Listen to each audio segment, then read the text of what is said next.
ख़ानदान को फ़ायदा पहुंचाने की कोशिश की गई है।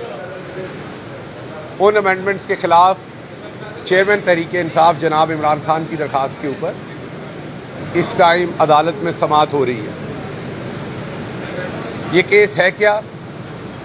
ये केस बुनियादी तौर पर जिस टाइम ये इम्पोर्टेड हुकूमत आई एक बैरूनी साजिश से, वो मरासला भी अभी इसी आला अदालत के सामने पड़ा है, chief justice of Pakistan, honourable chief justice of Pakistan, कि वो उसके ऊपर भी एक कमीशन बनाएं और उसकी तहकीकात करें। उसमें भी हम अदालत के दरवाजे पे खड़े हैं। इंसाफ, उसमें भी अभी तक हमें इंसाफ नहीं मिला। हम ऑनरेबल अदालत, honourable chief justice of Pakistan की तरफ मतलाशी नज़रों से देख रहे हैं कि वो कब उस साइफ़र के ऊपर तहकीकात करवाते हैं, वो कब उस साइफ़र के ऊपर जो एक पाकिस्तानी एम्बेसडर ने अमेरिका में जो अहवाल हुआ, जो उन्हें मैसेज दिया गया, वो भेजा। फिर मैं दोबारा रिकॉर्ड पे कहता हूँ, सुप्रीम कोर्ट ऑफ पाकिस्तान के बाहर खड़े होके आल्दो के जियो टीवी ने झूठ चलाया और दिखाया कि मेरा बयान और है, फलां का और है। तो मैं दोबारा रिकॉर्ड पे ला रहा हूँ ये बात कि वो cipher prime minister of Pakistan और वज़ीर ख़ारजा से छुपाया गया। वो साइफ़र मुल्क के आला मुक़्तदर लोगों के पास था, लेकिन वो साइफ़र वज़ीर आज़म पाकिस्तान, उस वक्त के वज़ीर आज़म इमरान खान और उस वक्त के वज़ीर ख़ारजा शाह महमूद कुरैशी से छुपाया गया। ये मैं रिकॉर्ड पे कह रहा हूँ। मैंने दोबारा कहा कि वो जो एक मुआज़ गामदी साहब हैं जियो टीवी के अंदर सारा प्रोपेगेंडा लिखने वाले, उन्होंने पिछली दफ़ा ये प्रोपेगेंडा लिख के इस चीज़ को ख़राब करने की कोशिश की थी, जैसे मेरे और शाह साहब के बयान में कोई तजाद है। ये बात मुझे खुद शाह महमूद साहब ने बताई थी। ये बात मेरे सामने प्राइम मिनिस्टर साहब को शाह महमूद साहब ने बताई थी। तो मैं ये रिकॉर्ड पे लाना चाहता हूँ। फिर वाशिंगटन से, जिस दफ्तर से, जिस एम्बेसी से ये मरासला आया था, उसी एम्बेसी से जब ये पता चला शाह साहब को कि कोई ऐसा मरासला आया है, तो उन्होंने फॉरेन सेक्रेटरी को बुला के उससे बाज़पुर्स की कि ऐसा मरासला आया है। तो फिर उन्होंने डरते डरते हिचकिचाते कहा कि आया है। तो शाह साहब ने कहा वो मेरे साथ शेयर क्यों नहीं हुआ। फिर वो मरासला शेयर हुआ और उसी टाइम शाह साहब लेके उसे वज़ीर आज़म पाकिस्तान इमरान खान के पास आए और उनसे शेयर किया। तो एक तो ये रिकॉर्ड दुरुस्त कर दूं, और इस आला तरीन अदालत के सामने हम बड़े ही अदब के साथ खड़े हैं कि उसके ऊपर पाकिस्तान की पूरी कौम को इंसाफ दिया जाए। दूसरी बात यह है कि क्योंकि ये चोर आए ही अपनी चोरी बचाने के लिए थे। 1200 अरब के केसेस है नैब के सामने।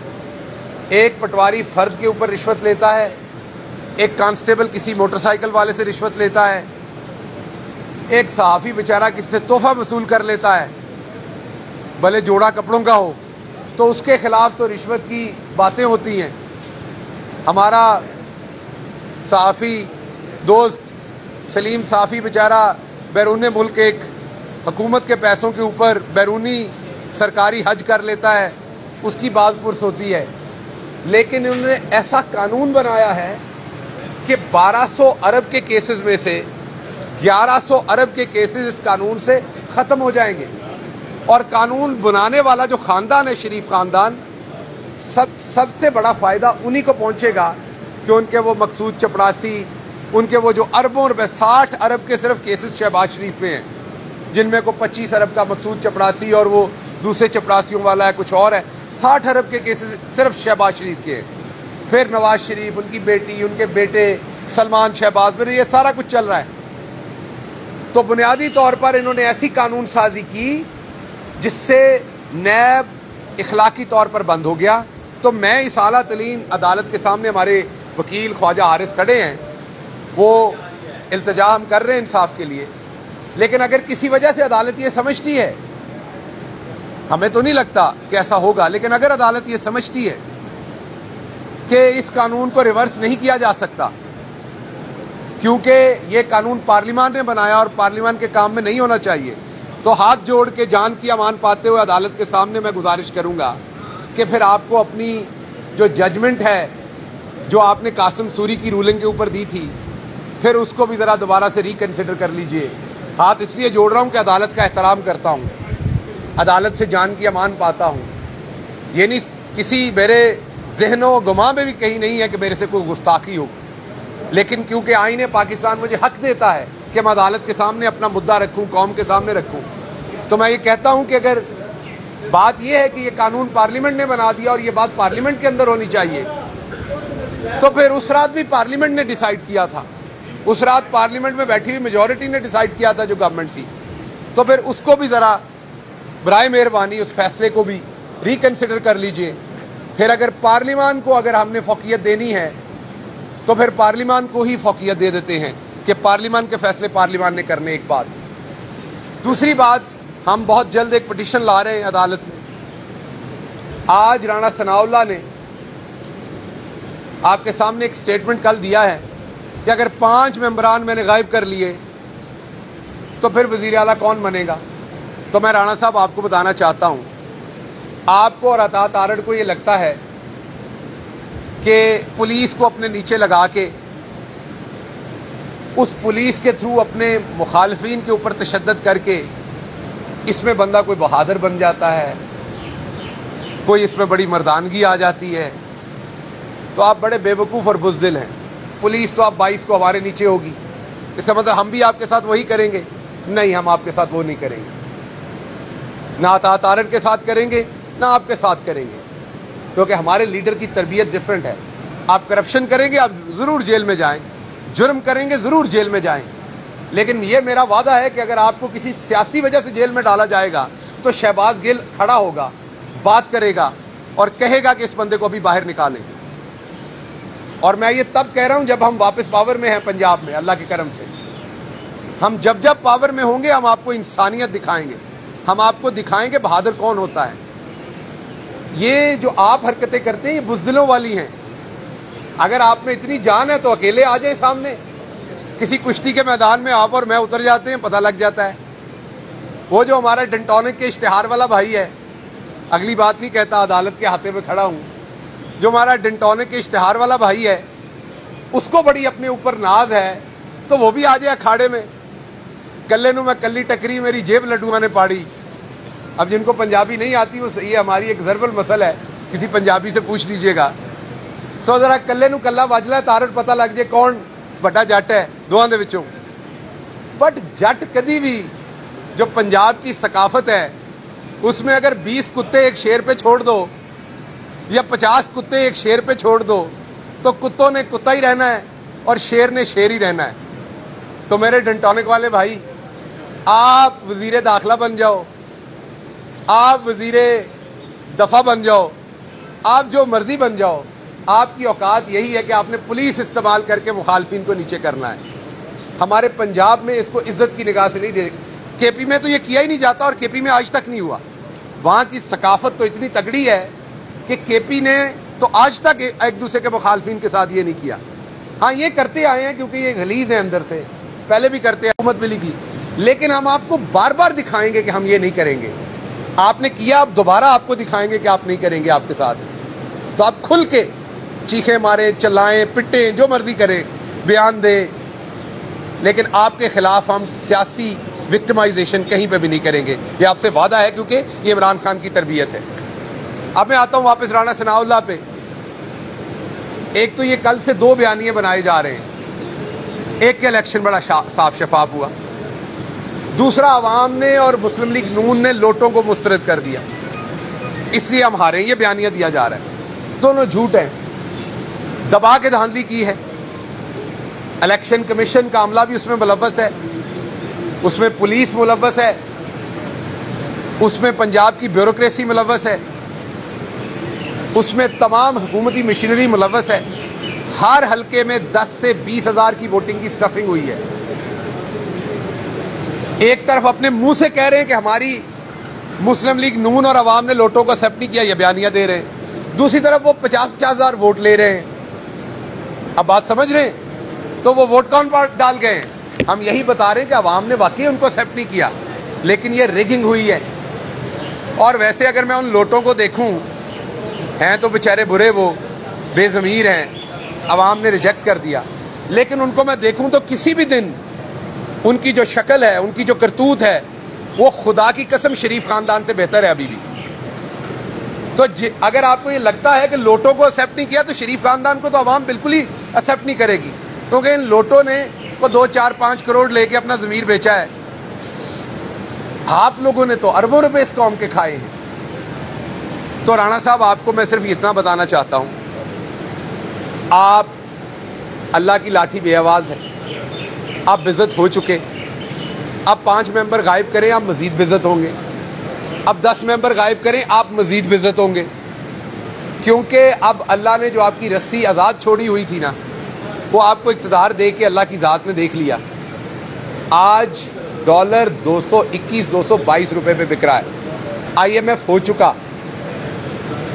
और हमारे याद होगा आपको, जब हुकूमत आई थी तो हमारे अफवाज के, बहादुर अफवाज के तर्जुमान ने एक अच्छी उम्मीद लगाई थी दिल से कि नई हुकूमत आई है, इस्तेकाम आएगा। उन्होंने अपनी प्रेस कॉन्फ्रेंस में बताया था कि डॉलर भी स्टेबल हुआ है, अपनी जो एक्सचेंज आपकी है, स्टॉक एक्सचेंज, वो भी स्टेबल हुई है। लेकिन बदकिस्मती से उनके मुंह में घी शक्कर अगर आज भी ऐसा हो तो, क्योंकि वो भी एक मुहिब्बे वतन है, हम भी एक मुहिब्बे वतन है, हम सारे चाहते हैं कि डॉलर का रेट भी नीचे रहे, वो भी चाहते हैं। अगर ऐसा ना हो, लेकिन अगर ऐसा ना हो तो फिर हमें सबको पाकिस्तानी कौम को ये सोचना पड़ना है कि ये चोर यहाँ तक कैसे पहुँचे, किसने पहुँचाया, और इन चोरों को क्या लाने वालों को इस टाइम कोई मलाल है, कोई अफसोस है, कोई रीथिंकिंग हो रही है, या मुल्क ने ऐसे ही मुल्क की मईशत का बेड़ा गर्क करने का हमने जाना है। तो राणा साहब, वापस आपको मैं बताता हूं कि आप 5 मेंबरान करें, 10 करें, अवाम फैसला कर चुकी। आप ये काम करेंगे, आप और बेइज्जत होंगे। आप ये काम करेंगे, आपका और तमस्खर उड़ेगा। और मुस्लिम लीग नून को मैं ये कहना चाहता हूं कि ये 2 सियासी जोकर जो हैं, राणा सनाउल्लाह और अता तारड़, इनसे अपने आप को दूर रखें। वो सियासी वर्कर नहीं होता जो ताकत का इस्तेमाल दूसरे सियासी वर्कर पे करता है। उसको सियासत की अली बे नहीं पता होती, ये आपकी सियासत को तबाह कर रहे हैं। तो मैं वापस रैप अप करते हुए 3 चीज़ें सामने रखता हूँ। इंशाल्लाह 23 तारीख को पंजाब के अंदर वापस पाकिस्तान तहरीक इंसाफ की हुकूमत होगी। वहाँ पर पंजाब के IG जो कि बुज़दिल तरीन ऑफिसर हैं, मास्लो की हायरार्की ऑफ नीड्स में 5 नीड्स हैं। सबसे पहले इंसान जो है अपनी बेसिक नीड्स पूरी करता है, नींद, खाना पीना, कपड़े। उसके बाद सोशल नीड्स हैं उसकी, लोगों में उसकी इज्जत हो, रिलेशनशिप हो, दोस्तियां हो। फिर सेल्फ एक्चुअलाइजेशन है सबसे ऊपर वाली नीड।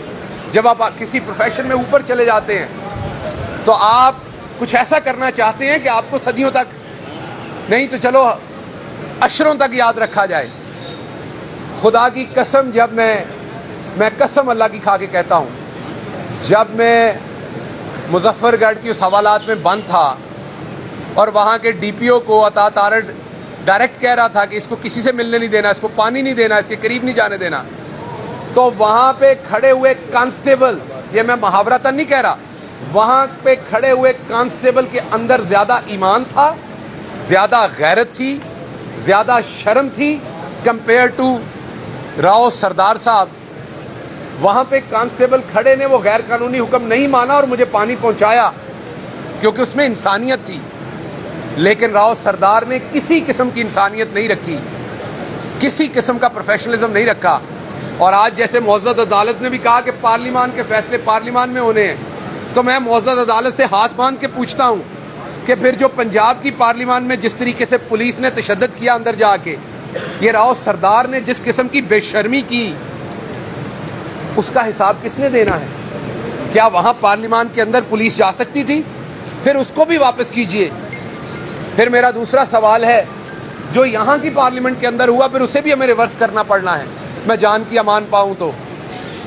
इसलिए मैं अपनी पार्टी से ये गुजारिश करने जा रहा हूँ कि जिस दिन हमारी हुकूमत आए, असम्बली के अंदर एक रेजोल्यूशन पास हो। ये दोनों चीफ सेक्रेटरी, मैं दोबारा कल भी मैंने टेलीविजन पे कहा, अभी भी कहा कि चीफ सेक्रेटरी एक ईमानदार आदमी है। मैं ये नहीं कि मैं किसी नफरत में ऐसी बात कहूँ जो दुरुस्त ना हो, वो फाइनेंशियली ईमानदार हैं, लेकिन वो बुज़दिल हैं, वो उस ओहदे के लायक नहीं हैं। जिस तरीके से 25 जून को उनके नाक के नीचे जिस तरीके से तशद्दुद हुआ, रियासती मशीनरी इस्तेमाल हुई। आपकी ऐसी शराफत का, आपकी ऐसी ईमानदारी का कौम को कोई फ़ायदा नहीं। जिस तरीके से वोट खरीदे गए, पुलिस गर्दी हुई असम्बली के अंदर, इससे बड़ी बददियानती आप और क्या करेंगे। तो मैं गुजारिश करूंगा अपनी पार्टी से कि इनके खिलाफ जब हमारी हुकूमत आई, इंशाअल्लाह शहबाज गिल खड़ा होगा इन पे आर्टिकल 6 लगवाने के लिए। इनके खिलाफ, दोनों के खिलाफ, राव सरदार और कामरान जो चीफ सेक्रेटरी हैं, दोनों पे आर्टिकल 6 लगना चाहिए। पार्लियामेंट रेजोल्यूशन पास करे, सार्जेंट एट लार्ज जो हैं वो इनके उतारे, इनका आईजी का जो वहां पर इनके स्टार्स लगे हुए हैं, ये इस काबिल नहीं है। इनको बगैर मुराद के रिटायर्ड किया जाए, ताकि जिस तरीके से आज तक बहुत सारे ऐसे लोग जिन्होंने कौम के साथ बुरा काम किया था, उनकी नस्लें तारफ नहीं करवाती कि वो किसके पोते और किसके पड़पोते हैं। इन दोनों की भी नस्लों को याद हो कि इनके आबाओ अजदाद ने इस कौम के ऊपर किस तरह के जुल्म किए थे। कोई और चुप रह जाए, मैं चुप नहीं रहूंगा, मेरा आपसे वादा है। मैं ऐसे किरदारों के खिलाफ आवाज बुलंद करता रहूंगा जिन्होंने अवाम के ऊपर तशद्दुद किया, जिन्होंने इस मुल्क के आइन ने जो उन्हें ताकत दी उसको मिसयूज किया। बार बार सिर्फ आर्टिकल 6 की बात सियासतदानों पे होनी है और किसी पे नहीं हो सकती, और किसी के ऊपर आइन लागू नहीं होता। तो इसलिए ये बात करनी पड़ेगी और मुअज़्ज़ज़ अदालत अगर इसमें रहनुमाई करे, इसमें देखे, तो बहुत अच्छी बात होगी। अगर जब इन्होंने इसी अदालत के ऊपर हमला किया था, इस नून लीग ने, अगर उस दिन इनको सजाएं दी होती, इनके लीडरान को इनके हाथ रोके होते, उस दिन मसलत परस्ती इस कौम ने ना की होती, तो आज ये सारे दिन ना देखने पड़ते। आज लाहौर का फैसल शहीद ना होता 25 जून को, आज लोगों के घरों में घुस के लोगों की, औरतों की बेहुरमती ना की जाती। इसलिए जो कुछ इस मुल्क ने देखा इन 2-3 महीनों में, मैं तो एक लिहाज से अच्छा देखा कि इनकी शक्लें सामने आ गई, ये कौन थे, ये किस लेवल के चोर थे, इनका लेवल क्या था। आज जो अदालत में केस है वो भी इन्होंने जो चोरी छुपाने की कोशिश की वो है। तो इंशाल्लाह चेयरमैन तहरीक इंसाफ बहुत जल्द लाहौर जा रहे हैं, वहाँ बैठ के अपनी पार्लिमानी पार्टी का इजलास करेंगे, सारे को हतमी शक्ल देंगे, और हमारा एक एजेंडा है, वो है अर्ली इलेक्शन। हमें फौरी तौर पर मुल्क में जनरल इलेक्शन चाहिए। अगर आईजी और चीफ सेक्रेटरी में थोड़ी सी भी कोई प्रोफेशनलिज्म और शर्म बाकी है, उनको फौरी अपने ओहदों से अलहदा होना चाहिए। जो कुछ उन्होंने किया वो मुजरिम है, क्रिमिनल है, वो इन ओहदों पे बैठने के काबिल नहीं है। उसके साथ साथ हमजा साहब जो एक गैर आईनी वजीर आला हैं, क्योंकि उन्होंने लोटों के सर पे वजीर आला बने थे, जिनके वोट भी काउंट नहीं हुए, उनको भी फौरी घर जाना चाहिए। और हमें फौरन कल ही अर्ली इलेक्शन कॉल हो तो हम उसके लिए तैयार हैं, और हम फ्री एंड फेयर इलेक्शन चाहते हैं, और उसके लिए हमें 1 घंटे की भी देर जो है वो बर्दाश्त नहीं है। लेकिन अगर आप देर करेंगे तो फैसला आपका है। बात वही है, अभी बता देता हूं, रात 9:47 पे जो आपकी मीटिंग शुरू हुई थी, जिसमें एक बाजी जिसको रोना हुआ है, कोरोना नहीं हुआ, एक बाजी जिसको रोना हुआ है, कोरोना नहीं हुआ, वो बाजी आंसुओं से रोई है रात गुस्से में। उसमें चचा भी था, उसमें भतीजा भी था, उसमें बेटी भी थी, उसमें एक साहब बाहर बैठे से भी ज्ञान दे रहे थे। उस साहब ने एक लफ्ज इस्तेमाल किया, वो मैं बता देता हूं। उसने कहा कि आप लोगों ने अपनी इज्जत का ख्याल तो नहीं किया, पार्टी की इज्जत का ख्याल कर लें। 5 वोट नहीं निकलने अगर आपने और लेट कर दिया, इलेक्शन कॉल करें। तो इसलिए वो मीटिंग जो है बगैर किसी नतीजे के बर्खास्त हुई है रात 11 बजे के करीब। सो आपसे मेरी गुजारिश है कि आप अभी भी होश के नाखून ले लें, अर्ली इलेक्शन में चले जाएं। वो आपके लिए भी बेहतर है, कौम के लिए भी बेहतर है। वरना डॉलर 221-22 पे नहीं रुकना, ये 250 पे भी नहीं रुकना, ये मैं आज आपको बता रहा हूं, ये 300 पे भी नहीं रुकना। आपने श्रीलंका के हालात देख लिए, ये पहली दफा नहीं हो रहा। आपने वेनेजुएला के हालात देखे होंगे, ब्राजील के हालात देखे होंगे। जिन्होंने दुनिया देखी उन्हें पता है कि जब सियासी अदम इस्तेहकाम आता है तो फिर माशी इस्तेहकाम किसी सूरत नहीं होता। ये बेसिक डिमांड है इकॉनमी की कि स्टेबिलिटी होनी चाहिए। स्टेबिलिटी नहीं है ना आएगी। सो मिस्त्री और मजदूर दोनों बराए मेहरबानी ਰੀਥਿੰਕ ਕਰੇ। ਕੰਧ ਤੁਹਾਡੇ ਕੋਲੋਂ ਵਿੰਗੀ ਬਣ ਗਈ ਹੈ, ਇਹ ਹੁਣ ਕੰਧ ਢਾਉਣੀ ਪੈਣੀ ਹੈ, ਇਹਦੇ ਉੱਤੇ ਗਾਰਡਰ ਨਹੀਂ ਪੈਣਾ ਕਿਉਂਕਿ ਕੰਧ ਵਿੰਗੀ ਬਣ ਗਈ ਹੈ। ਹੁਣ ਇਹਦੇ ਜੋ ਮਰਜ਼ੀ ਕਰੋ, ਇਹ ਪਲਸਤਰ ਕਰਕੇ ਇਹਦੇ ਵਿੱਚ ਜਿਹੜੀ ਵਿੰਗ ਹੈ, ਇਹਦੇ ਵਿੱਚ ਜਿਹੜੀ ਟੇਢ ਹੈ ਉਹ ਕਾਬੂ ਨਹੀਂ ਆਣੀ। भले 1 इंच प्लस्तर करो, भले 2 इंच प्लस्तर करो, इसलिए ये दीवार गिरानी पड़नी है, बुनियाद दुरुस्त करनी पड़नी है। 75 साल ये वाले मंजन बिक गए, अब ये नहीं बिकने। पहली दफ़ा सामने एक मुहिब्बे वतन लीडर खड़ा है। चलें, आपको ये एतराज़ है कि टक्कर के लोग मिले हैं तो आप टक्कर बीच में से निकाल लें। आप पहली दफ़ा कह लें कि आपको आप जैसे लोग मिले हैं जो खड़े होना चाहते हैं, जो इस पाकिस्तान के लिए मरना चाहते हैं, जो पाकिस्तान के लिए जान देने को तैयार हैं। ये पाकिस्तान हमारा उतना ही मुल्क है जितना किसी और का है। इसके फैसले पाकिस्तान का आइन करेगा, जमहूर करेगा, किसी और को नहीं करने देंगे। इसलिए मतीउल्लाह साहब भी आ गए हैं। इनका दिल तो करता है हमारे साथ खड़े होने को, इनका दिमाग भी करता है हमारे साथ खड़े होने को, लेकिन इनके अंदर जो फिर एक खलश है वो इनको उसमें काबू नहीं आने देते। इनके अंदर के जज्बात फिर इनके ऊपर ओवरकम कर लेते हैं। इनकी जो वो क्या कहते हैं, इनकी जो सोच है उसके ऊपर ओवरकम कर लेते हैं। तो आगे ये भाग के अब उल्टा सीधा सवाल करेंगे। हक है इनका पूछना सवाल, जवाब देना हमारा फर्ज है, तो अभी जवाब देंगे। शहबाज से पहले तो ये बताएं कि आपने चीफ सेक्रेटरी और आईजी की बात की, क्या आप, क्योंकि इमरान रियाज खान को पकड़ा गया तो एक ट्वीट आया कि उससे कोई केमिकल दिया गया और वो टेस्ट कराना चाहते हैं, आपको कोई ऐसी कोई चीज़ दी गई जिस पर आपको कोई एतराज़, आपने कोई टेस्ट करवाया हो? दूसरा, आपने धांधली की बात की, धांधली के शवाहिद आप कब लेके आ रहे हैं कि इलेक्शन कमीशन ने धांधली करवाई? और तीसरी आखिरी बात, तमाम जो चैनल्स के नाज़रीन हैं उनकी क्लैरिटी के लिए आप ये बताएं कि एक गिल जट की एक तारक जट के साथ लड़ाई हो तो जैसा कि आपने फरमाया, तो शेर कौन होगा, कुत्ता कौन होगा, ये भी बता दें। देखिए, दो बातें। पहली बात तो ये है कि मुझे कुछ वहाँ दिया ही नहीं गया, तो केमिकल कहाँ, ना पानी दिया गया। पहले 3-4 घंटे खाना तो दूर की बात थी, तो जो 9 घंटे वहाँ हवालात में गुजरे उसमें पानी की 2 बोतलें आई थी, उसमें अब कुछ डाला गया हो तो मुझे नहीं पता। अभी तक तो मुझे कुछ महसूस नहीं हुआ, ऐसे गलत बयान नहीं करूँ। वो 2 पानी की बोतलें 9 घंटे में मैसर आई थी, उसके अलावा कुछ नहीं था। दूसरी बात आपने आईजी और चीफ सेक्रेटरी की कही, धांधली के शवाहिद की भी कही, तो मैंने पहली दफ़ा नहीं कह रहा। राव सरदार साहब को पता है। मैं आपको एक वाक़या सुनाता हूँ, ज़ाती वाक़या इसलिए नहीं सुनाया कि मेरी जिस गाड़ी का एक्सीडेंट हुआ था वो आज के दिन तक पुलिस ने नहीं दी, और मैंने राव सरदार को फ़ोन करके कहा था कि जिस कदर तुम गुलाम बन गए हो, जिस कदर तुम उनके घर के मुलाजिम बन गए हो, आप मुझे अपना एड्रेस दें, ये गाड़ी में आपके नाम लिख देता हूँ, ये आप ही रख लो। अब मैं एक विक्टिम हूँ, उस एक्सीडेंट में मरते मरते बचा, और जो जाली किस्म का बंदा पेश किया गया, जो गाड़ी नहीं थी जिसने पीछे से मारा, वो भी माफ़ी मांग रहा है कि आल्दो के वो जाली आदमी था, जाली गाड़ी थी, लेकिन जो इनका पेश करदा जाली आदमी था वो भी मीडिया के सामने कह रहा था कि गलती उसकी थी, उसकी तेज़ रफ्तारी गलती से मेरी गाड़ी का एक्सीडेंट हुआ, आल्दो कि वो जाली स्टोरी थी उसकी। उसके बावजूद आज जब मैं आपसे बात कर रहा हूँ तब तक पुलिस ने वो गाड़ी रखी हुई है, और आईजी को ये बात पिछले 2 महीने से पता है कि उसके लोगों ने गाड़ी रखी हुई है। तो इसलिए इनसे मैं बार बार दोनों को फ़ोन पे बताता रहा हूँ कि आप गैर आईनी काम कर रहे हैं, इसका हिसाब होगा। तो ये मेरी कोई ज़ाती बात नहीं है, ये इन्होंने सब कुछ आपके सामने 25 को किया।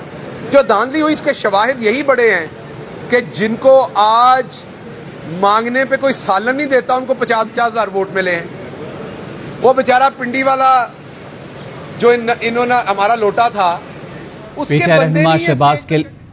पीटीआई रहनुमा शहबाज गिल की गुफ्तगू आप मुलाहिजा कर रहे थे। उन्होंने कहा सिर्फ 4 माह में तबाही और बर्बादी कैसे रिकॉर्ड के, दुआ है पाकिस्तान की खैर हो। अहम तरीन खबरें अब एक क्लिक की दूरी पर, आपके पसंदीदा टॉक शोज हों या अहम मुल्की या गैर मुल्की शख्सियात की न्यूज कॉन्फ्रेंसेस, हर लम्हा बाखबर रहने के लिए सब्सक्राइब करें हमारा YouTube चैनल। मौसम की सूरत हाल हो या खेल के मैदान से खबरें, अपने मोबाइल फोन से मुल्की और बैनुल अक़वामी अहम खबरों तक रसाई के लिए डाउनलोड कीजिए मोबाइल ऐप। बावसूख ज़राए से मुसद्दिका खबरों, तज्ज़ियों और तबसरों से मुस्तफीद होने के लिए विजिट कीजिए पाकिस्तान की सबसे बड़ी न्यूज वेबसाइट www.arYnews.tv। इन सब के अलावा पाकिस्तान का सबसे बड़ा फेसबुक पेज हो, सबसे बड़ा न्यूज इंस्टाग्राम अकाउंट या फिर ट्विटर। ARY न्यूज पहुंचा रहा है खबरें सबसे पहले आप तक, ताकि आप रहें हर लम्हा बाखबर।